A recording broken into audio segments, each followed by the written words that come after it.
ക്യാൻസറിനെതിരെ പൊരുതാനായി Calicut city service സഹകരണ ബാങ്കും MVR cancer സെന്ററും സംയുക്തമായി അവതരിപ്പിക്കുന്ന ക്യാൻസർ ചികിത്സാ സഹായ പദ്ധതിയാണ് മാസ് കെയർ.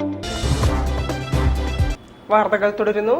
തളി ശ്രീ മഹാഗണപതി ശ്രീ ബാലസുബ്രഹ്മണ്യ ക്ഷേത്രത്തിലെ വിനായക ചതുർത്ഥി തെപ്പരഥോത്സവ ചടങ്ങുകൾ പുരോഗമിക്കുന്നു. ഉത്സവത്തിന്റെ ഭാഗമായ ഗജപൂജ ഭക്തിസാന്ദ്രമായി.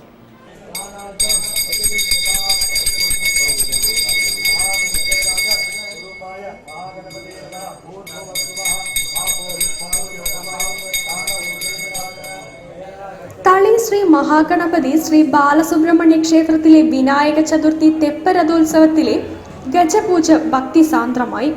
ഇബകുല രാജകേസരി പുതുപ്പള്ളി സാധു എന്ന ഗജവീരനാണ് ഗജപൂജയ്ക്ക് അണിനിരന്നത്. ഉത്സവത്തിലെ എല്ലാ ദിവസവും രാവിലെ 6:30 ഗജപൂജ നടക്കുന്നത്. ഗജപൂജയ്ക്ക് തളി ബ്രാഹ്മണ സമൂഹം മുഖ്യ പുരോഹിതൻ ബ്രഹ്മശ്രീ രാഹുൽ വാദ്യാർ മുഖ്യ കാർമ്മികത്വം വഹിച്ചു. തുടർന്ന് ഗജയൂട്ടും നടന്നു.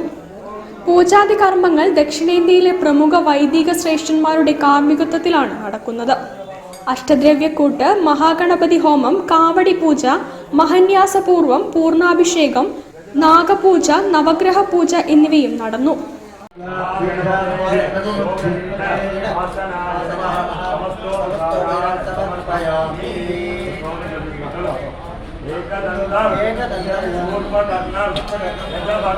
വിനായക ചതുർത്ഥി ദിവസമായ സെപ്റ്റംബർ 7 നടക്കുന്ന വിശേഷാൽ അഷ്ടദ്രവ്യക്കൂട്ട് മഹാഗണപതി ഹോമം വഴിപാടാക്കുന്നതിനായി ഭക്തജനങ്ങൾക്കായി ക്ഷേത്രത്തിൽ പ്രത്യേക കൗണ്ടറുകൾ സജ്ജീകരിച്ചിട്ടുണ്ട്.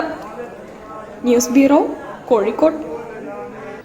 മണൽ വാരൽ പുനരാരംഭിക്കണമെന്ന് ആവശ്യപ്പെട്ട് കോടതിയെ സമീപിക്കുമെന്ന് കേരള പ്രവാസി അസോസിയേഷന്റെ കീഴിലുള്ള തൊഴിലാളി സംഘടനയായ ഇൻഡിപെൻഡന്റ് ട്രേഡ് യൂണിയൻ